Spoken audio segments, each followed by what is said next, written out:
ये है हमारी क्लास नंबर 18। आपको पता ही है हम एनवीएस की तैयारी कर रहे हैं यहाँ पर टीजीटी सोशल साइंस की। हिस्ट्री पोर्शन चल रहा है, सेकेंड लास्ट ये वीडियो है और हिस्ट्री की। इसके बाद हम पॉलिटी स्टार्ट करेंगे, ठीक है। तो चलिए स्टार्ट कर लेते हैं अपनी क्लास। और हाँ, आपने बोला कि प्रीवियस ईयर का जो क्वेश्चंस है, क्वेश्चन पेपर है, उसको करा दीजिए, तो उसकी वीडियो भी मैं आपको जल्दी ही प्रोवाइड करा दूंगी, ठीक है।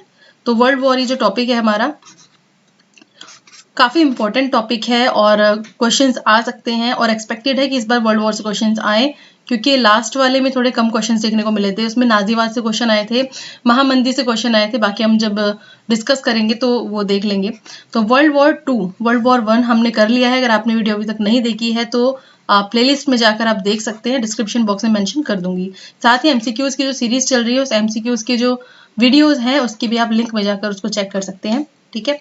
तो द्वितीय विश्व युद्ध बहुत ही इंपॉर्टेंट टॉपिक है। फर्स्ट वर्ल्ड वॉर के बाद कुछ ऐसी घटनाएं घटित हुई जिसकी वजह से, जिसका जो परिणाम है वो द्वितीय विश्व युद्ध हुआ। अब फर्स्ट वर्ल्ड वॉर में एंड में क्या हुआ था, लीग ऑफ नेशंस आया था। लीग ऑफ नेशंस की स्थापना हुई, किस लिए हुई थी, ताकि ये जो कंडीशन है, ये जो परिस्थिति है फर्स्ट वर्ल्ड वॉर की, इस तरीके की अब कभी कंडीशन ना बन पाए। लेकिन वही बात है, ये यूरोपियन कंट्रीज हैं और सब में प्रति एक तरीके से कह सकते हैं कंपटीशन की भावना इतनी ज्यादा बढ़ गई थी कि इतना ज्यादा फंड भी नहीं था उसके पास, लीग ऑफ नेशंस के पास। तो इस सब सिचुएशन हम यहाँ पर देखेंगे, ठीक है। तो पहले देखते हैं द्वितीय विश्व युद्ध शुरू कब हुआ। तो सेकेंड वर्ल्ड वॉर जो है वो 1939 से लेके 45 के बीच में होने वाला एक सशस्त्र विश्वव्यापी संघर्ष है। और यहाँ पर 1945 की बात आ रही है, तो भारत का जो नाम है वो तो यहाँ पर आना ही है। फर्स्ट वर्ल्ड वॉर में जैसे कि हमने देखा था, भारत ने पार्टिसिपेट किया था और 1918 में जैसे ही वर्ल्ड वॉर खत्म हुआ था, तो क्या हुआ था, उसके बाद इंडिया ने सोचा था कि हमें कुछ फायदा इससे मिल जाएगा अगर भारत के सैनिक वर्ल्ड वॉर में शामिल होंगे, लेकिन उस चीज का उनको कोई फायदा नहीं मिला। ऊपर से कुछ ऐसी चीजें हुई, जलियांवाला बाग हत्याकांड और इस तरीके की चीजें, जिसने जो ब्रिटिश सरकार के प्रति जो थोड़ी बहुत भी वो थी वो भी खो दी थी। तो इस युद्ध में दो प्रमुख प्रतिद्वंदी थे, दो प्रमुख गुट थे। एक तो धुरी शक्तियां थी जिसमें जर्मनी, इटली और जापान थे, और मित्र राष्ट्र थे जिसमें फ्रांस, ग्रेट ब्रिटेन, संयुक्त राज्य अमेरिका, सोवियत संघ और कुछ हद तक चीन भी इसमें शामिल था। ये इतिहास का सबसे बड़ा संघर्ष था जो लगभग 6 साल तक चला था। नेक्स्ट देख लेते हैं इसके युद्ध के कारण। और सिर्फ 6 साल चला, ये कहने में एक टाइम ड्यूरेशन है 6 साल, लेकिन सोच सकते हैं उस 6 साल में कितने लोग मरे होंगे। लगभग 100 मिलियन जो लोग हैं वो इसमें शामिल हुए थे युद्ध में, और 50 मिलियन लोग यानी 3% आबादी दुनिया की पूरी ये खत्म हो गई थी। तो युद्ध के कारण क्या रहे ये हम यहाँ पर डिस्कस करेंगे। तो युद्ध के कारणों में जैसे कि आपको पता ही है, फर्स्ट वर्ल्ड वॉर खत्म हुआ और उसके बाद क्या हुआ, वर्साई की संधि। सबसे बड़ा कारण वर्साई की जो संधि हुई थी उसकी वजह से काफी सारी चीजें हुई थी। तो जर्मनी था उसमें सैन्यवाद आया, ठीक है, और जो राष्ट्रीय संघ था वो तो विफल हो ही गया था, हम यहाँ पर डिस्कस करेंगे। तो वर्साई की संधि काफी कठोर थी, आर्थिक मंदी हुई, तुष्टीकरण की नीति, इसके अलावा जर्मनी और जापान में सैन्यवाद आया, और राष्ट्रवाद जो बनाया गया था स्पेशली इसी काम के लिए कि अब सेकेंड वर्ल्ड वॉर ना हो, वो भी विफल एकदम हो गया था। राष्ट्रसंघ की विफलताएं, पहला रीजन था राष्ट्रसंघ की विफलताएं। अरे इसको ये जो आपका ये फर्स्ट वाला जो पॉइंट है, इसको युद्ध का बच्चा कहा गया, चाइल्ड ऑफ वॉर, ठीक है, चाइल्ड ऑफ वॉर, क्योंकि वॉर के बाद ही आया था। राष्ट्रसंघ की विफलता, राष्ट्रसंघ की स्थापना की गई थी 1919 में, यानी वर्ल्ड वॉर होने के, फर्स्ट वर्ल्ड वॉर होने के तुरंत बाद। और ये एक इंटरनेशनल ऑर्गेनाइजेशन था, अंतरराष्ट्रीय संगठन था, जिसका काम क्या था, इसको बनाया गया था ताकि पूरे दुनिया में विश्व शांति बनी रहे और सभी कंट्रीज इसके सदस्य बन जाएं। तो विश्व के सभी देशों को ये अपना क्या बनाना चाहता था, मेंबरशिप चाहता था कि मेंबर्स बन जाएं, लेकिन ऐसा नहीं हो पाया, ताकि जब इन कंट्रीज के बीच में विवाद हो, कोई भी प्रॉब्लम हो, तो उसको किस चीज से, बातचीत से सुलझाया जा सके, और जो सैन्य घटनाएं घटित हुई ऐसा कुछ ना हो। देखिए फर्स्ट वर्ल्ड की जो रीजन थे उसमें हमने देखा कि सर्बिया और ऑस्ट्रिया हंगरी के बीच में क्या हुआ, युद्ध की कंडीशन बन गई। ऑस्ट्रिया और सर्बिया के बीच में ऐसी कंडीशंस बनी कि और जो देश थे उन्होंने भी उनका साथ दिया, और धीरे धीरे धीरे धीरे करके कंडीशंस, हालत खराब होती चली गई, और फाइनली क्या हुआ, फर्स्ट वर्ल्ड वॉर शुरू हो गया। तो अगर बातचीत से ही बात बन जाती तो फिर वर्ल्ड वॉर होता ही नहीं। तो यही चाहता था राष्ट्रसंघ। राष्ट्रसंघ का विचार तो अच्छा था, लेकिन ये क्या नहीं हो पाया, सफल नहीं हो पाया, क्योंकि सभी देश इसमें शामिल नहीं हुए। अब भाई जो बड़ी बड़ी कंट्री हैं अपने आप को डॉन समझती हैं वो, या फिर अपने आप को बहुत पावरफुल समझती हैं, वो किसी की बात क्यों सुनेंगे? वही बात है ना कि हम किसी की बात क्यों सुने? हमारे पास इतने रिसोर्सेज हैं, हमारे पास इतनी ताकत है, तो हम किसी की बात क्यों सुने? हमारे पास बल है तो हम बलपूर्वक अपनी बात खुद ही मनवा लेंगे, ये वाली चीज थी। इसके अलावा संघ के पास इटली के इथोपिया पर या जापान के मंचूरिया क्षेत्र पर आक्रमण करने जैसे सैन्य आक्रमणों को रोकने के लिए कोई भी सेना नहीं थी। मतलब जो ये इंटरनेशनल ऑर्गेनाइजेशन बनाया गया था राष्ट्र संघ, ये बना तो दिया लेकिन इसके पास कोई भी ज्यादा पावर नहीं थी, ना ही प्रॉपर इसकी कोई अच्छी खासी सेना थी जो ये किसी के ऊपर कंट्रोल कर सकता। अब हम सबसे पहले बात करते हैं वर्साई की संधि, या फिर कह सकते हैं फर्स्ट रीजन हमने देख लिया है उसकी विफलता। दूसरा देखते हैं वर्साई की संधि। वर्साई की संधि का क्या है कि फर्स्ट वर्ल्ड वॉर जब हुआ था उसके बाद जो विजयी मित्र राष्ट्र थे यानी जर्मनी, ठीक है, सॉरी मतलब मित्र राष्ट्र जो थे उन्होंने क्या किया, उन्होंने वर्साई की संधि के अंदर पार्टिसिपेट किया और जो मेनली जो दोषी है वो किसको ठहराया गया था मित्र राष्ट्रों द्वारा? जर्मनी को, ठीक है। और उसके भविष्य का यहाँ पर फैसला लिया गया। जर्मनी को वर्साई की संधि पर हस्ताक्षर करने के लिए क्या किया गया? मजबूर किया गया और जर्मनी को युद्ध का दोषी बनाकर उसके साथ बहुत ही अन्याय किया गया और उसको जो दंड है वो बहुत ही ज्यादा उसके ऊपर लगा दिया गया। उसके जो नेचुरल रिसोर्सेज हैं, जो खनिज हैं, जो और जो क्षेत्र है उनको अपने कंट्रोल में ले लिया गया। किनके द्वारा? मित्र राष्ट्रों के द्वारा। यानी जो जीती हुई कंट्री थी, जो विजेता कंट्री थी, उन्होंने जर्मनी के खनिज संसाधनों पर और उसके कुछ क्षेत्रों को अपने कंट्रोल में ले लिया तथा उसे सीमित सेना रखने के लिए भी प्रतिबंध कर दिया। यहाँ पे हमने राइनलैंड की बात करी थी ना, तो राइनलैंड एक ऐसी जगह थी जहाँ पर विसैन्यकरण कर दिया गया था, यानी सेना रखने का कोई भी अधिकार उस एरिया में नहीं था। और ये संधि कैसी थी? एक अपमानजनक संधि थी और जर्मनी के जो लोग थे वो बहुत ज्यादा निराश हुए थे इस चीज से। उन्हें लगा कि अपने आप को उन्होंने बहुत ही ऐसा महसूस किया कि हमारे साथ ऐसी चीज हो गई और हम कुछ भी नहीं कर पा रहे हैं। हमारी जो सरकार है वो ये अपमान सह रही है और इसकी वजह से हम भी अपमान सह रहे हैं। तो किस चीज की कंडीशन उत्पन्न हुई? ये हुई अति राष्ट्रवाद। एक तो होता है राष्ट्रवाद, राष्ट्रवाद होता है कि अपने देश के प्रति लगाव की भावना, एक निष्ठा, एक सम्मान की भावना कि ये मेरा देश है। और जो इसमें अति हो जाता है, यानी अति, तो किसी भी चीज की अति बहुत खराब होती है ना, कहते हैं ना कि जब किसी चीज में अति हो जाती है तो वो बहुत खराब चीज हो जाती है। तो अति होना यानी बहुत ही ज्यादा राष्ट्रवाद, और ये राष्ट्रवाद इस लेवल तक फैल गया कि उनको यही समझ नहीं आया कि क्या चीज सही है और क्या चीज गलत है। सिर्फ राष्ट्र राष्ट्र राष्ट्र ये चीज रह गई थी उनके दिमाग में। थर्ड है यहाँ पर 1929 की महामंदी। देखिए महामंदी की जब बात होती है तो ये तो हमने एक पूरा टॉपिक भी किया है अपने क्लास नंबर 2 में। तो महामंदी का जो टॉपिक है ये बहुत ही एक इम्पॉर्टेंट टॉपिक है जिसमें अमेरिका जो है उसका काफी इम्पोर्टेंट रोल रहा। इसके अलावा हमने बात करी कि महामंदी से प्रभावित कौन हुआ? जर्मनी सबसे ज्यादा प्रभावित हुआ। क्यों? क्योंकि अमेरिका जो है जब वॉल स्ट्रीट एक्सचेंज के अंदर क्या हुआ था, वो गिर गया था। ठीक है, ये कब की बात है? 1929 की। तो इसने जर्मनी को जो थोड़ी बहुत हेल्प थी वो करनी भी बंद कर दी और जिन कंट्रीज को ये पैसे उधार दे रहा था उनको भी उधार देना बंद कर दिया। यहाँ तक कि जर्मनी को अपना स्वर्ण मान भी खोना पड़ा था। ठीक है, एक गोल्ड ही होता है ना कंट्री के पास, उसकी सबसे बड़ी पहचान, तो ये मान भी उसको खोना पड़ा था। खैर देख लेते हैं 1929 की महामंदी। युद्ध तो हो गया लेकिन युद्ध के बाद जो हुआ वो सबके ऊपर भारी पड़ा। 1930 के दशक की विश्वव्यापी जो आर्थिक मंदी थी उसने यूरोप और एशिया में अलग अलग तरीकों से अपना प्रभाव डाला था। यूरोप की अधिकांश राजनीतिक शक्तियां जैसे कि जर्मनी, इटली, स्पेन, ये सब अधिनायकवादी और साम्राज्यवादी सरकारों में स्थानांतरित हो गई थी। यानी ये सरकार ज्यादा से ज्यादा कब्जा दूसरे देशों पर करना चाहती थी। ठीक है, ये जो सरकार है यहाँ का जो स्ट्रक्चर है वो बिल्कुल बदल गया था। एशिया का संसाधन जो है संपन्न देश जापान एशिया और प्रशांत क्षेत्रों पर अपना नियंत्रण स्थापित करने के लिए इन क्षेत्रों पर आक्रमण करने लगा। यानी जापान जो है उसने अपनी जरूरतों को पूरा करने के लिए किस नीति को अपनाया? साम्राज्यवादी नीति को अपनाया और एशिया की कुछ क्षेत्रों पर और अपने आसपास के क्षेत्रों पर बहुत ज्यादा क्या किया? कब्जा करने की उसने कोशिश की ताकि वहां के जो संसाधन है उनसे वो अपनी पूरे युद्ध की जो भरपाई है, हानि है, वो पूरी भरपाई कर सके। नेक्स्ट देखते हैं हम अपना फोर्थ पॉइंट, यह है फांसीवाद का उदय। फांसीवाद चैप्टर हम पढ़ चुके हैं। ठीक है, फांसीवाद, मुसोलिनी का फांसीवाद और नाजीवाद दोनों चैप्टर हम कर चुके हैं, तो इनकी वीडियो भी आप जरूर देख लेना। फांसीवाद को उदय में क्या था? जब फर्स्ट वर्ल्ड वॉर हुआ था तो विजेताओं का जो उद्देश्य था वो दुनिया को लोकतंत्र के लिए सुरक्षित करना था। ठीक है, मतलब देखिए जो युद्ध हुआ था कि युद्ध सिर्फ एक युद्ध नहीं, ये विचारधारा को भी पनपने के लिए एक इम्पोर्टेंट रोल देने वाला था। जैसे कि कौन कौन सी विचारधाराएं होती है, पूंजीवादी विचारधाराएं, साम्यवादी विचारधाराएं, और ये जो फांसीवाद है ये भी तो एक विचारधारा के रूप में उभरा था, और नाजीवाद ये भी एक विचारधारा के रूप में उभरा था। इसके अलावा समाजवाद है, ठीक है, उदारवाद है। तो ये सब पूंजीवाद मेनली, उदारवाद खैर ऐसा नहीं कहा जा सकता कि सभी उदारवादी पूंजीवादी, लेकिन जो उदारवादी है वो पूंजी के लिए मना नहीं करते रखने के लिए, ठीक है। तो फर्स्ट वर्ल्ड वॉर के जो विजेता थे उनका उद्देश्य दुनिया में लोकतंत्र की बहाली था, यानी उनका मानना था कि लोकतंत्र आ जाना चाहिए।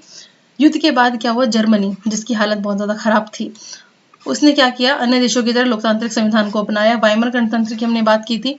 इटली में सन 1920 के दशक में राष्ट्रवादी सैन्यवादी न्यायिक तंत्र की लहर को फांसीवाद के नाम से जाना गया। जैसे कि मैंने बताया था, फांसीवाद क्या था, जिसमें राष्ट्र को सबसे ऊपर रखा गया था और बोला गया, मुसोलिनी ने बोला था, इटली का जो फांसीवाद था इसे मुसोलिनी ने बोला था कि मैं ही सब कुछ हूँ, जो भी मैं करूंगा वो बिल्कुल ठीक ही करूंगा और अपने देश की भलाई के लिए ही करूंगा। दूसरी बात आती है सैन्यवाद। सैन्यवाद तो अपने आप ही आना था क्योंकि निरंकुश शासन आ जाना था ना, उसके बाद वो लोकतांत्रिक संस्था को हटाना चाहता था, संसद को हटाना चाहता था। ये हुआ भी।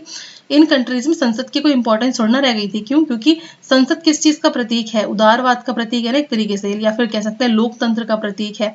तो जब लोकतंत्र ही नहीं है तो वहां पे संसद का क्या काम है? संसद तो लोगों को शक्तियां प्रदान करता है अलग अलग तरीके की, जैसे कि राइट टू फ्रीडम हुआ, राइट टू इक्वालिटी हुआ, और वोट देने का अधिकार हुआ, सभा सम्मेलन करने का, अभिव्यक्ति का अधिकार। ये सब कौन देख रहा था? संविधान देख रहा था ना। एक तरीके से कह सकते हैं जो संविधान है और संसद है सभी को एक साइड रख दिया गया, संविधान की कोई बात भी नहीं मानी गई। तो संविधान वहां होगा ही नहीं जहां पर फांसीवादी, नाजीवादी और ये सब विचारधाराएं होंगी। तो सैन्यवाद अपने आप ही आगे आने लगा। इस विचारधारा ने स्वयं को लोकतंत्र से अधिक प्रभावी ढंग से काम करने वाली और साम्यवाद को रोकने वाली के रूप में प्रस्तुत किया। आपको पता है कि जो ये लोग थे ये साम्यवाद के बिल्कुल विरोधी थे, और उनका कहना था, और लोकतंत्र के भी विरोधी थे। उनका मानना था कि सिर्फ एक ही चीज इंपॉर्टेंट है, वो रूल इंपॉर्टेंट है जिसको हम लागू कर रहे हैं, वो ही विचारधारा इंपॉर्टेंट है जिसको हम लागू कर रहे हैं। और इन्होंने लोगों के सामने एक अच्छे खासे भाषण का यूज करा, और उस भाषण में वो सारी चीजें इन्वॉल्व करी जो उस देश के नागरिकों को चाहिए थी। सपोज आपकी कंट्री है, उस कंट्री में सपोज हमारी कंट्री है, उसमें किसी चीज की कमी हो जाए और एक ऐसा वक्ता आए, एक ऐसा नेता आए जो ये बोले कि मैं देश को यहाँ पे डाउन बहुत जा रहा है, मैं इसकी जो कंडीशन है वो काफी ऊपर ले आऊंगा, मतलब इसको अंतरराष्ट्रीय रूप से भी इसकी छवि सही कर दूंगा, अर्थव्यवस्था भी सही कर दूंगा, सामाजिक स्ट्रक्चर भी सही कर दूंगा, सब कुछ बढ़िया कर दूंगा। तो लोग क्या करेंगे, इसके पीछे पीछे ही चल देंगे। तो ये हुआ। बेनिटो मुसोलिनी द्वारा 1922 में इटली में इंटरवार अवधि के दौरान पहली फांसीवादी तानाशाही सरकार की स्थापना की गई, जो मैंने अभी आपको बताया ही है। नेक्स्ट पॉइंट की अगर हम बात करें वो रहेगा हमारा नाजीवाद। ये सब रीजंस रहे।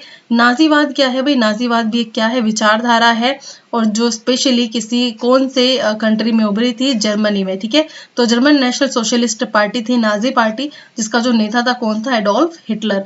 एडोल्फ हिटलर स्टार्टिंग में फर्स्ट वर्ल्ड वॉर में इसने संदेशवाहक का काम किया था, और वहां पर इसने काफी सारे मेडल्स भी जीते थे। फाइनली इधर उधर गया, भड़काऊ चीजें करी, तो वहां से सरकार से हटा दिया गया, अरेस्ट भी कर लिया गया। फाइनली एक ऐसा दौर आया जब लोगों को एक अच्छे नेता की जरूरत थी, एक ऐसे नेता की जरूरत थी जो कि देश का कुछ भला कर सके।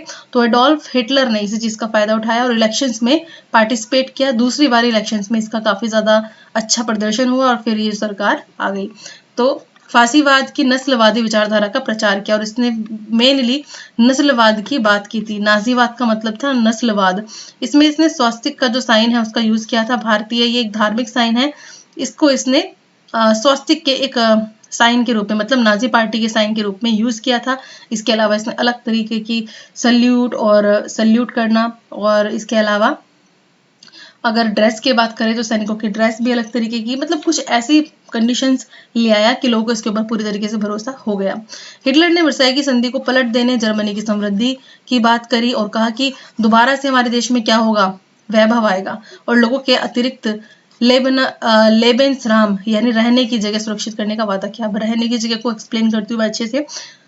देखिए, नस्लवाद की इसने बात की थी और कहा था कि खास किस्म के नस्ल के लोगों को ही हम अपने देश में रखेंगे, और मतलब सर्वाइवल ऑफ द फिटेस्ट वाली बात की थी, यानी जो योग्य है वही जिएगा और जो अयोग्य है वो नहीं जिएगा, यानी वांछनीय और अवांछनीय व्यक्तियों की इसने बात की। तो एक खास नस्ल को ही मानता था वांछनीय और बाकी सबको अवांछनीय, यहाँ तक कि जो अपंग विकलांग लोग थे उनको भी इसने क्या बोला, अवांछनीय। तो सबको हटा दिया इसने कंट्री में से, ठीक है, जनसंहार किया बड़ी तादाद में, और ये चाहता था ज्यादा से ज्यादा जो आसपास के इसके राष्ट्र हैं, आसपास के जो जगह हैं उन पे कब्जा करना।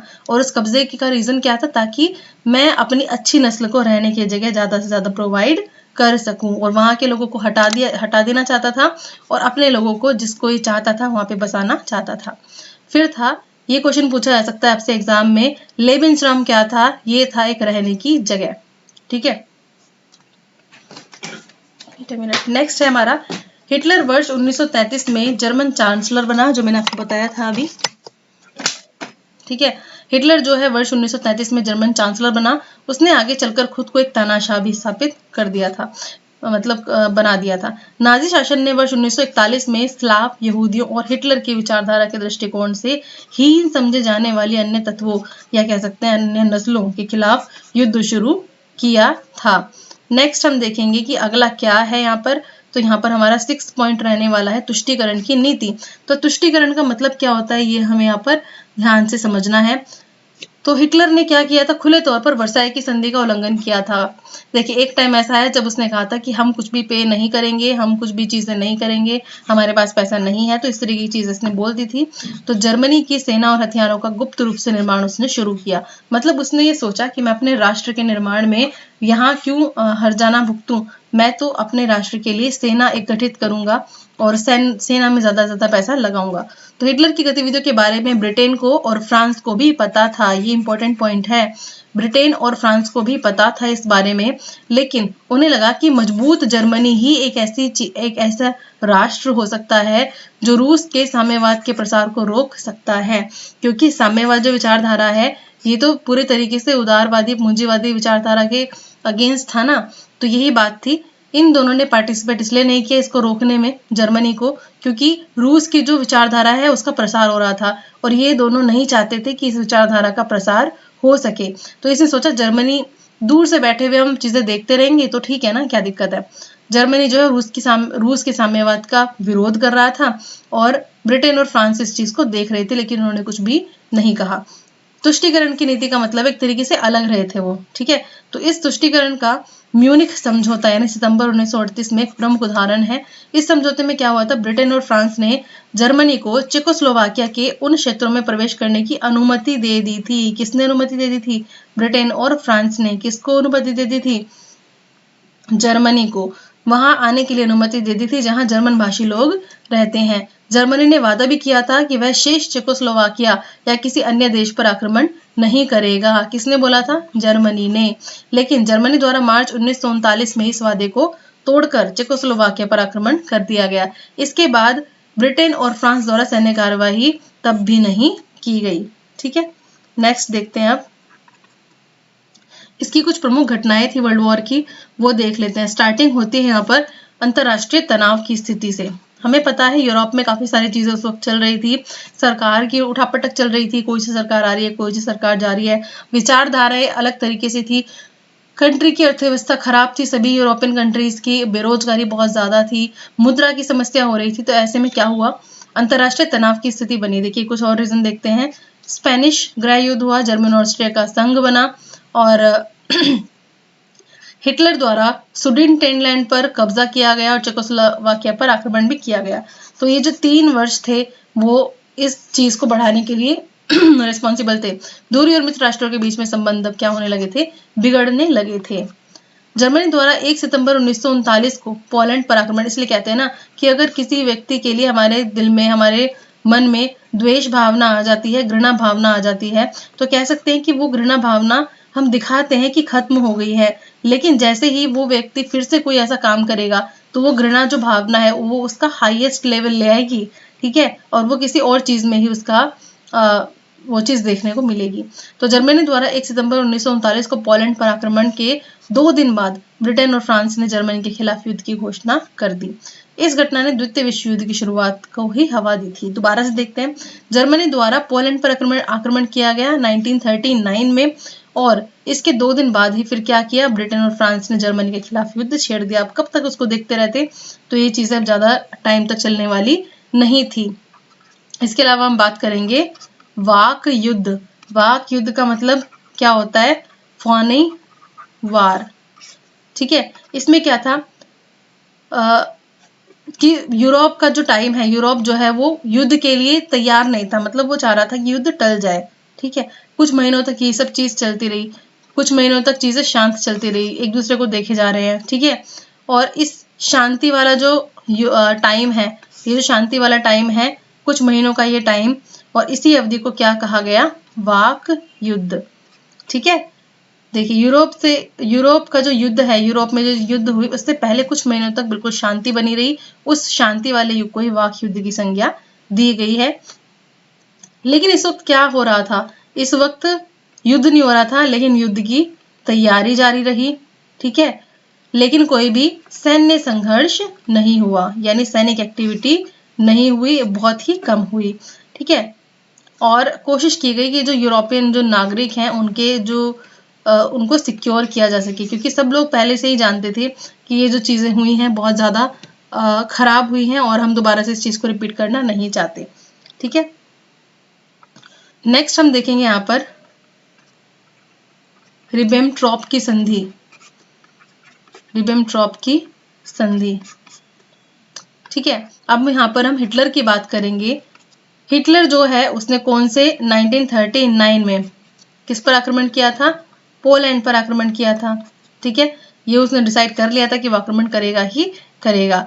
और यहाँ पर हम बात करेंगे, अभी बात की थी जैसे कि हमने पोलैंड को किसका सहायता देनी थी, पोलैंड की तरफ से सहायता किसको, मतलब पोलैंड जो है उसके साथ और कौन आ गया था, फ्रांस आ गया था और ब्रिटेन आ गया था। तो जब फ्रांस और ब्रिटेन पोलैंड के साथ आ गए तो युद्ध किसके लिए घोषित करना था, जर्मनी के लिए। ठीक है, फ्रांस और ब्रिटेन ने बोल दिया था पोलैंड से कि कोई बात नहीं, अगर कोई दिक्कत होती है तो हम तुम्हारे साथ हैं। और जिस तरीके से हिटलर ने सोच लिया था कि वो पूरी तरीके से आक्रमण करेगा ही, और वो क्या करना चाहता था, सोवियत संघ का विरोध करना चाहता था। ठीक है, साथ ही साथ वो क्या करना चाहता था, वो चाहता था आक्रमण से पहले सोवियत संघ का पूरे तरीके से, उसका जो चीजें चल रही हैं उसको पूरे तरीके से खत्म कर दे। ठीक है, यानी रूस की जो विचारधाराएं हैं, रूस का जो फैलता हुआ साम्यवाद है, वो पूरे तरीके से खत्म हो जाए। ठीक है, हालांकि क्या हो चुका था पहले, जर्मनी और सोवियत संघ के बीच में क्या हो चुका था पहले, एक अनाक्रमण समझौता, क्या, एक अनाक्रमण समझौता हो चुका था। लेकिन हिटलर कभी भी चीजों को इस तरीके से नहीं लेता था। ये कहाँ हुआ था, मॉस्को में, अगस्त 1939 में।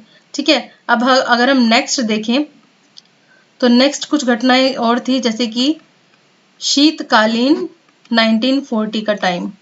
ठीक है, इसको शीतकालीन युद्ध भी कहा जाता है। क्या कहा जाता है, शीतकालीन युद्ध। ठीक है, बात होती है जर्मनी की। जर्मनी ने स्कैंडिनेवियाई जो देश थे, ठीक है, स्कैंडिनेवियाई जो देश थे, ठीक है, अब देख लेते हैं जर्मनी ने क्या किया, जो स्कैंडिनेवियाई देश थे इनके साथ युद्ध समाप्त होने के बाद इसने क्या किया, फ्रांस, बेल्जियम और हॉलैंड पर आक्रमण करने की कोशिश की। यानी इसका मेन पर्पस क्या रहता था, पहले एक जगह युद्ध निपटाओ, उसके बाद दूसरी जगह पे आक्रमण, क्योंकि इसने जो साम्राज्यवादी नीति अपना रखी थी ना, तो इसने फिर किसके ऊपर आक्रमण किया, बेल्जियम के ऊपर, फ्रांस के ऊपर और हॉलैंड, जिसको आज के टाइम में नीदरलैंड बोलते हैं, हॉलैंड को। ठीक है, इनके ऊपर इससे क्या किया, आक्रमण किया। और इस चरण के दौरान क्या हुआ, पश्चिमी यूरोप में, ये इंपॉर्टेंट है एग्जाम के पॉइंट ऑफ व्यू से, तड़ित युद्ध प्रणाली, ठीक है, इसका यूज किया गया। ठीक है, तो पश्चिमी यूरोप में तड़ित युद्ध प्रणाली का यूज किया गया। अब तड़ित युद्ध प्रणाली क्या थी, जो जर्मन की सेना है, या कह सकते हो जर्मनी सेना है, वो क्या करती थी, दुश्मनों पर लड़ाकू विमानों से या लड़ाकू जहाजों से क्या करती थी, हवाई हमले करती थी। ठीक है, हवाई हमले करती थी और उनको पूरी तरीके से विनाश कर देती थी, तबाह कर देती थी। तो ये बात है, इस तरीके से क्या था, जर्मन सेना दुश्मनों का मुकाबला करने का मौका बिल्कुल भी नहीं देती थी। वो बिल्कुल दुश्मनों को एकदम ऐसे घुटने टेकने पर मजबूर कर देती थी। तो यही था तड़प युद्ध प्रणाली जर्मनी की।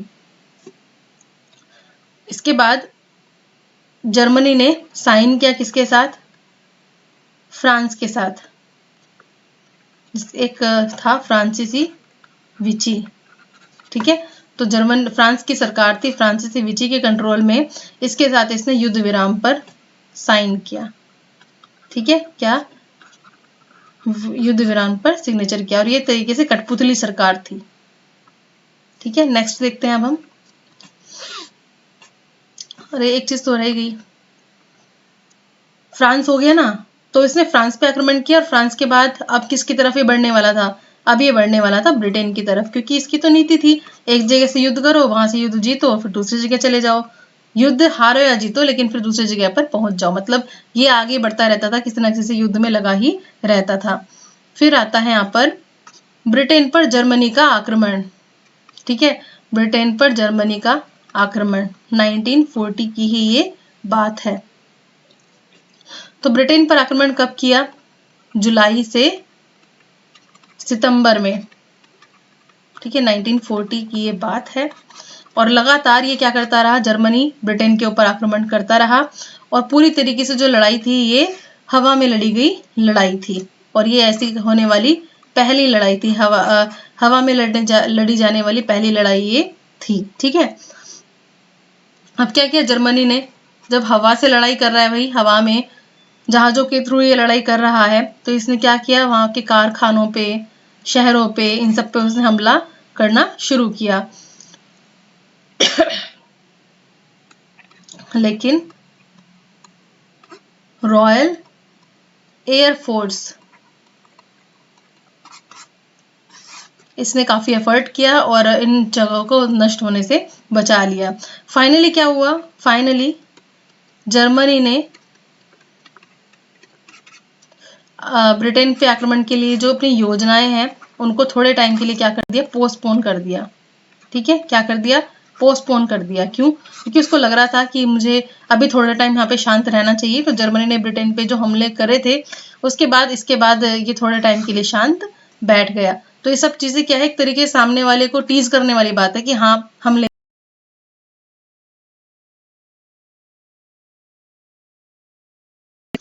39 से शुरू हुआ था और 45 में ये खत्म हुआ था वर्ल्ड वॉर। इस बीच में काफी सारी सी घटनाएं हुई। तो युद्ध का वैश्विक स्वरूप भी इनमें से एक है। इसमें क्या हुआ, अगर हम बात करें यूरोप की, तो यूरोप में ये जो युद्ध है ये काफी बड़े लेवल पर छिड़ ही रहा था। नाजी जो साम्राज्य है वो बढ़त के तौर पर था। जर्मनी चाहता था कि जो नाजी साम्राज्य है ये और आगे जाए और यूरोप में आगे भी इसको बढ़ाया जाए, ज्यादा से ज्यादा जो राष्ट्र है उनको अपने में मिला लिया जाए। इस चीज में ब्रिटेन को छोड़ दिया गया है हमने यहाँ पर। ठीक है, आगे हम बात करेंगे मुसोलिनी की। तो मुसोलिनी का जो नीति थी वो भी कुछ इसी तरीके की थी। उसकी जो सेना है वो कहाँ गई, ग्रीस और टोब्रुक। ठीक है, यहाँ पे लेकिन वो हार गया। यहाँ पे हार के बाद उसने क्या किया, फिर जर्मनी सेना ने ये उत्तरी अफ्रीका की तरफ बढ़ गई। कहाँ पर, उत्तरी अफ्रीका की तरफ बढ़ गई। और उसने फिर किस पर आक्रमण कर दिया, ग्रीस 1941 में उसने यूगोस्लाविया पर आक्रमण कर दिया। इस तरीके से हम देख रहे हैं कि जगह जगह पर जाकर कहीं ना कहीं आक्रमण कर ही रहा है। तो ये वैश्विक स्वरूप इसने ले लिया आक्रमण वाला। ठीक है, आगे हम बात करेंगे ऑपरेशन बारबोसा। ठीक है, तो जो हिटलर है उसने किससे हार का सामना किया, ब्रिटेन से। और फिर बाद में उसने क्या किया, जो संधि हुई थी ना, रिबेनट्रॉप की संधि, इसको इसने क्या कर दिया, रद्द कर दिया गया। और 1941 में इसने किस पर आक्रमण कर दिया, रूस पर।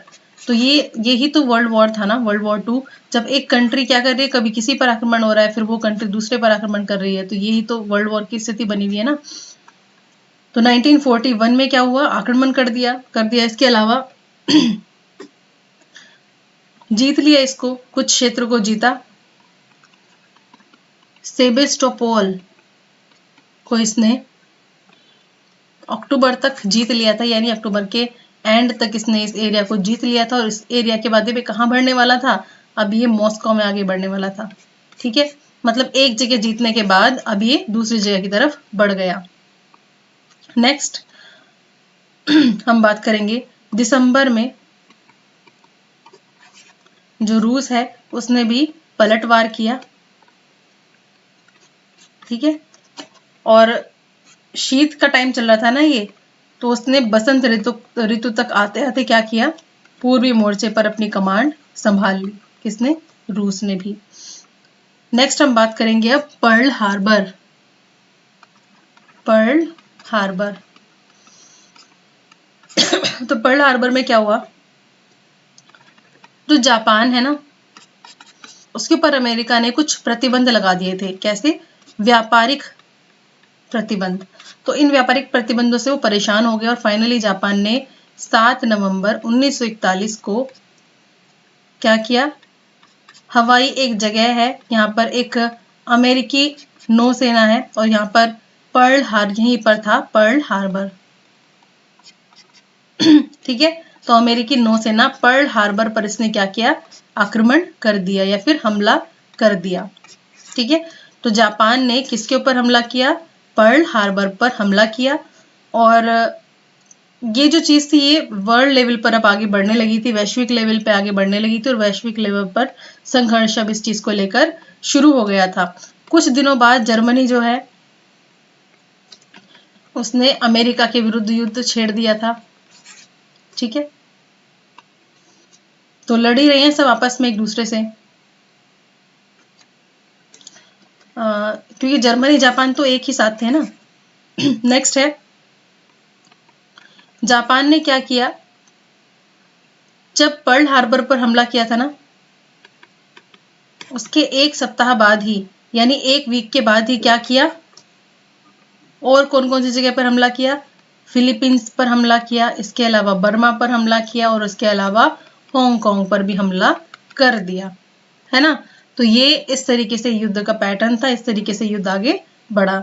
नेक्स्ट घटना में देखते हैं अमेरिका का इन्वॉल्वमेंट, कैसे अमेरिका भी इसमें आ गया युद्ध में। तो वर्ल्ड वॉर जो 2 का टाइम है इसमें अमेरिका 1942 में एंटर किया था। ठीक है, 1942 में अमेरिका इसमें शामिल हुआ था और अमेरिका के जो लड़ाकू विमान हैं इसने बहुत इंपॉर्टेंट रोल प्ले किया था इस युद्ध में और काफी ज्यादा ताकत भी जो मित्र राष्ट्र उनको मिली थी। इसने क्या किया था, जापान के जो कैरियर थे यानी जापान के जो वाहक थे उनको, उनके जो युद्ध पोत थे उनको नष्ट कर दिया था। दूसरे अगर हम बात करें तो जो नाजी है, नाजीवादी जो विचारधारा हम देख ही रहे थे, इन्होंने किसका बहुत ज्यादा जनसंहार किया था, यहूदियों का।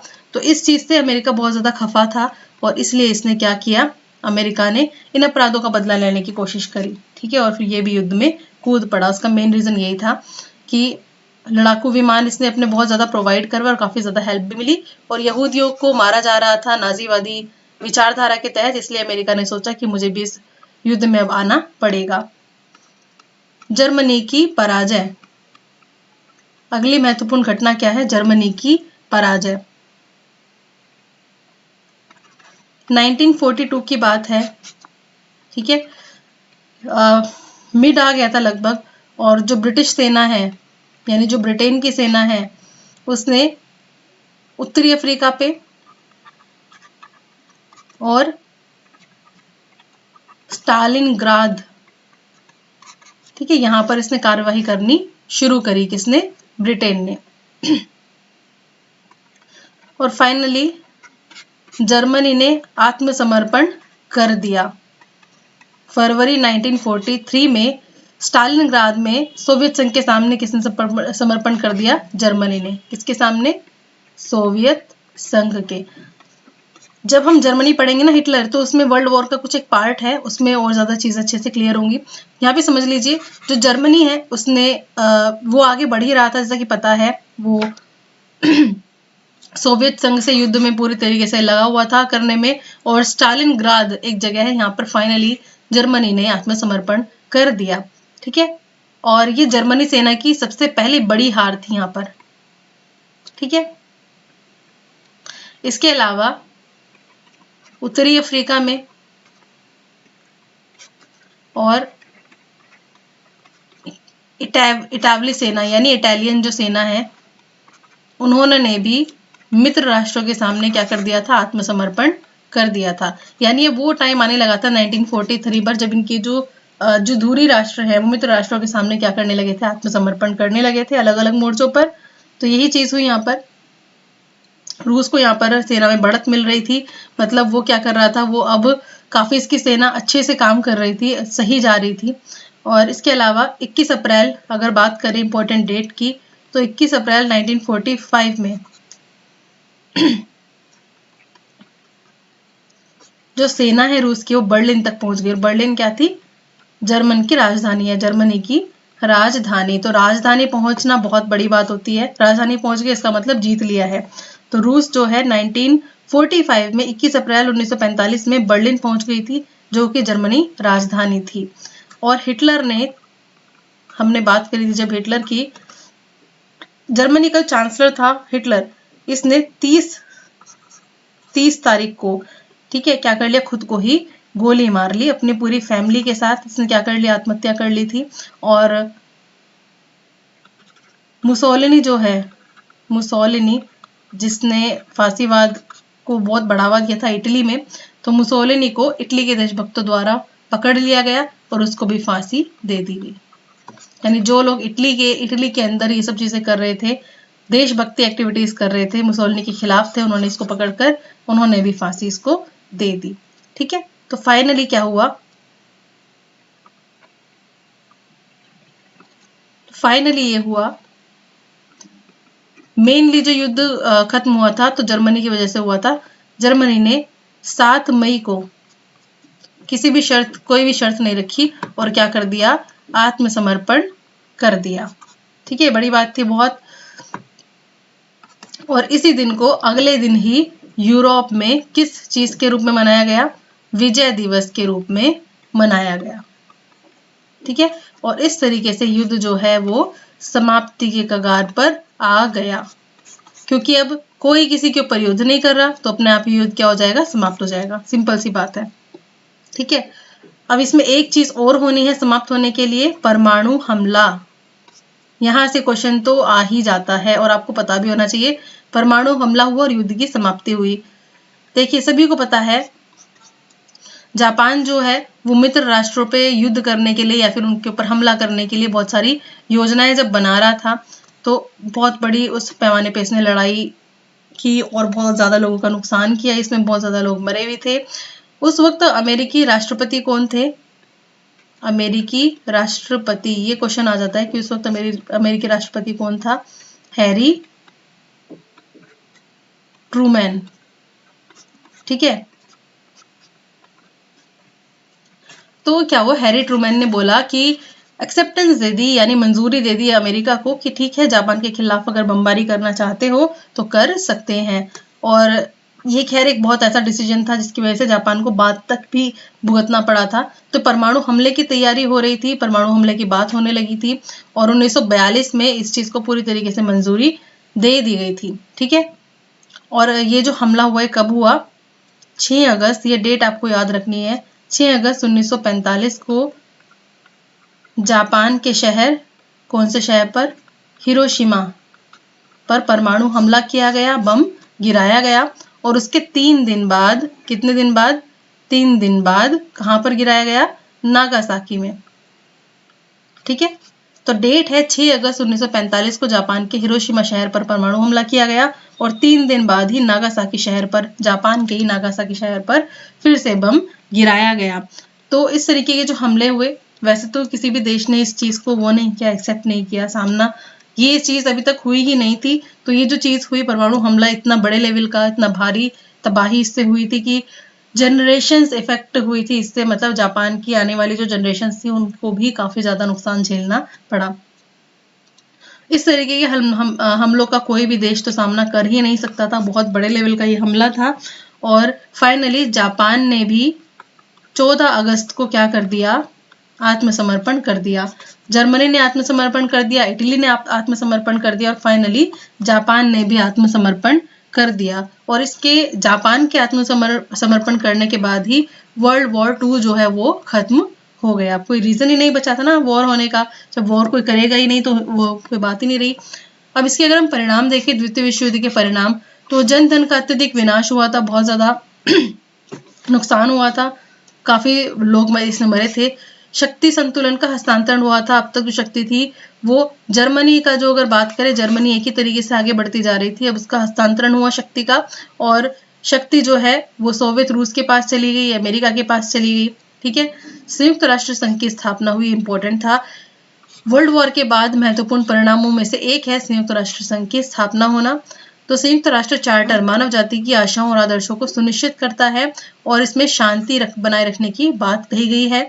और जब वर्ल्ड वॉर का एंड हुआ तो उससे बहुत पहले ही अटलांटिक चार्टर के तहत संयुक्त राष्ट्र की स्थापना की सहमति हो चुकी थी और बात हो गई थी कि सेकेंड वर्ल्ड वॉर के बाद एक ऐसी ऑर्गेनाइजेशन, एक ऐसी संस्था बनाई जाएगी जो कि थर्ड तरीके के वर्ल्ड वॉर को होने से रोकेगा, कि कोई किसी भी तरीके का वर्ल्ड वॉर आगे नहीं होना चाहिए, और इसको ज्यादा सुदृढ़ तरीके से बनाया गया। इसका एक पूरा का पूरा संविधान भी बनाया गया।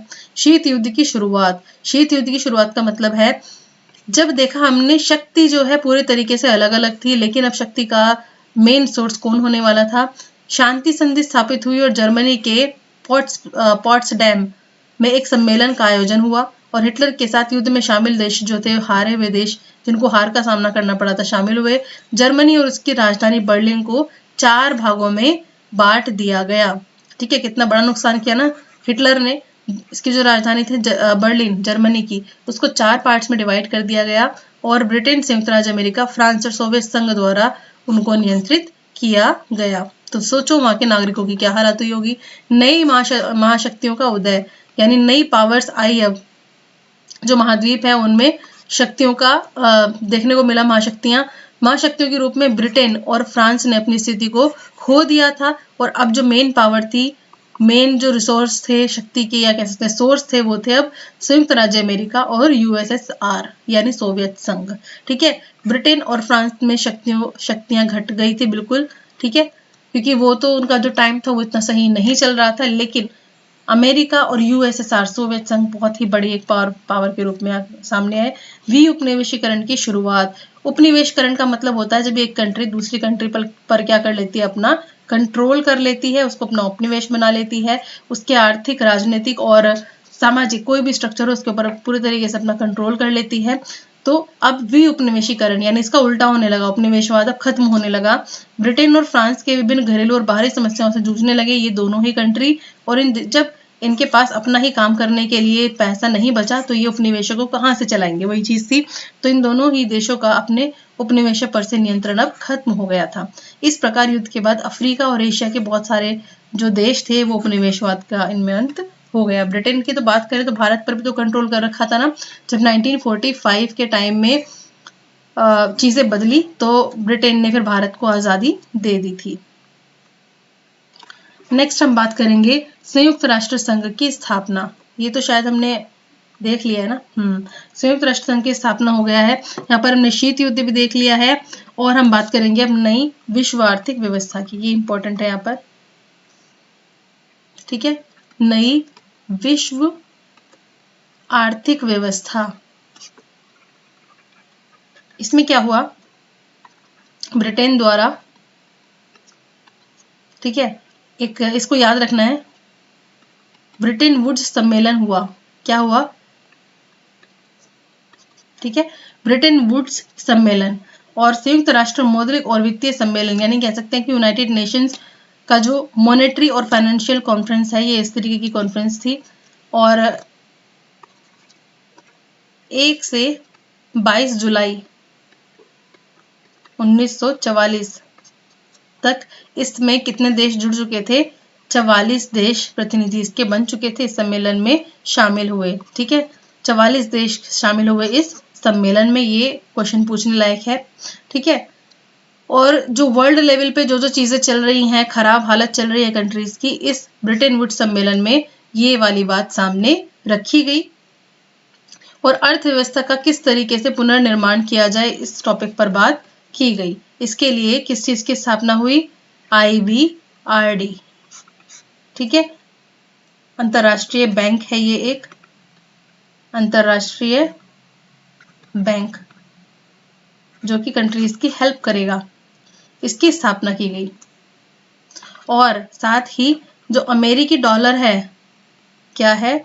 अमेरिकी डॉलर, इसको वर्ल्ड लेवल पे क्या बना दिया गया? व्यापार के लिए एक आरक्षित मुद्रा। ठीक है, यानी जो व्यापार होगा वो डॉलर में अब होगा। इस तरीके की बातें।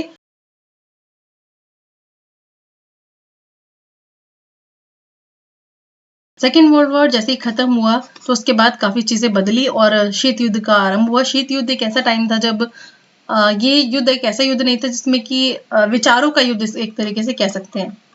ठीक, कोल्ड वॉर विचारों का, यानी जो विचारधाराएं थी वो एक दूसरे के अगेंस्ट हो गई। जैसे कि हमको पता ही है कि एक शांति संधि हुई थी सेकेंड वर्ल्ड वॉर के बाद। कहाँ पर? जर्मनी के पॉट्स डैम में एक सम्मेलन हुआ था। ठीक, यहाँ पर वो सभी जो राष्ट्र है जो हार गए थे वो शामिल हुए थे, जिसमें कि जर्मनी और उसकी राजधानी जो बर्लिन है, जर्मनी की जो राजधानी है बर्लिन, उसको 4 पार्ट में डिवाइड कर दिया गया था। ठीक है, जिसमें ब्रिटेन, संयुक्त राज्य अमेरिका, फ्रांस और सोवियत संघ थे। इन चारों ने मिलकर इसको नियंत्रित किया। तो यहाँ पर जो विचारधाराएं हैं अब किस तरीके से बदलने वाली थी। हर एक कंट्री क्या चाहती थी कि जो मेरे वाली विचारधारा है वो पूरे विश्व में फैल जाए। तो यही जो तो चीज चल रही थी ना। तो यहाँ पर क्या हुआ?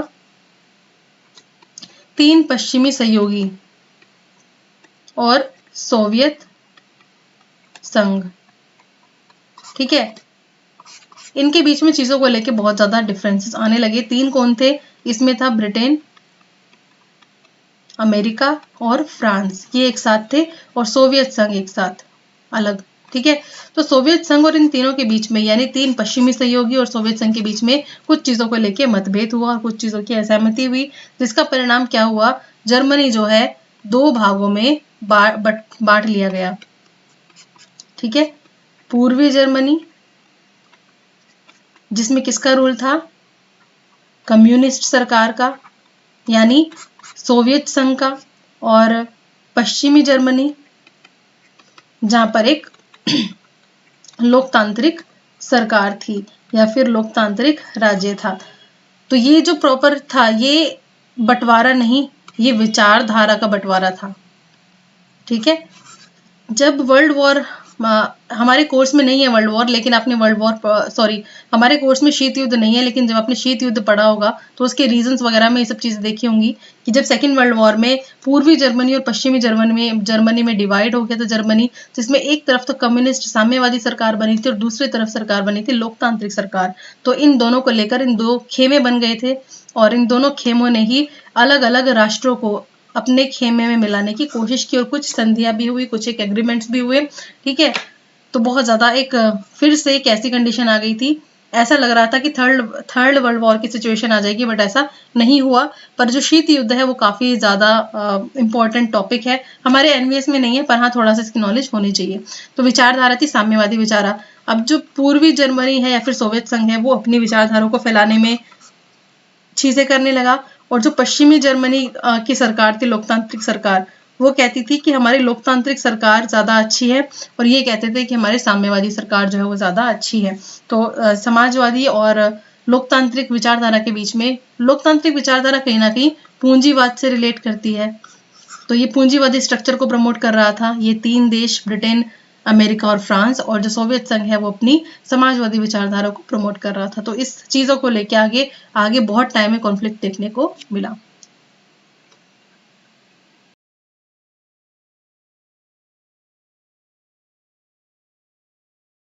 हुआ।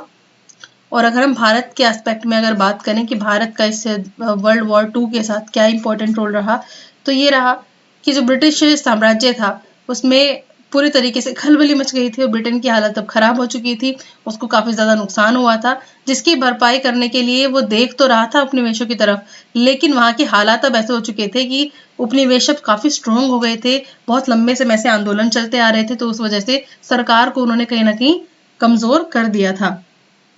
लेकिन आपको पता ही है महात्मा गांधी द्वारा बहुत सारे आंदोलन चलाए गए थे, ठीक है, बहुत सारे संगठन बनने लगे थे, तो इन आंदोलनों का परिणाम ये हुआ कि इनको देश छोड़ना ही पड़ा। फाइनली इनको लगा कि अब हम इनसे लड़ नहीं सकते हैं, भारतीयों से लड़ा नहीं जा सकता। देखिए वर्ल्ड वॉर 2 में पूरे एशिया कॉन्टिनेंट ने, अफ्रीका ने क्या देखा कि जो हिटलर की तानाशाही है वो पूरी तरीके से खत्म हो गई। तो इस तरीके से जैसे दूसरे देशों में परिवर्तन आ रहा है, तो फिर ब्रिटेन के उपनिवेश क्यों रहे हम, तो यहाँ भी परिवर्तन आना चाहिए। तो इस तरीके से ब्रिटेन जो है उसने भी अपना उपनिवेशवाद यहाँ से खो दिया। कहाँ से? भारत के रूप में उसने एक अपने उपनिवेशिक राष्ट्र खो दिया। आंदोलन का तो पता ही आपको, आंदोलन हमने यहाँ पे बहुत साथ ज्यादा शुरू किए थे, और 1945 में फाइनली लेबर पार्टी की जब सरकार बनी ब्रिटेन में, तो उसने क्या डिसाइड किया, उसने डिसाइड किया कि अब जो देश है उसमें उसका एक अपना संविधान बनेगा, एक क्या होगा, और संविधान के ही हिसाब से अब देश चलेगा और हम यहाँ से अब चले जाएंगे। तो इस चीज की घोषणा की गई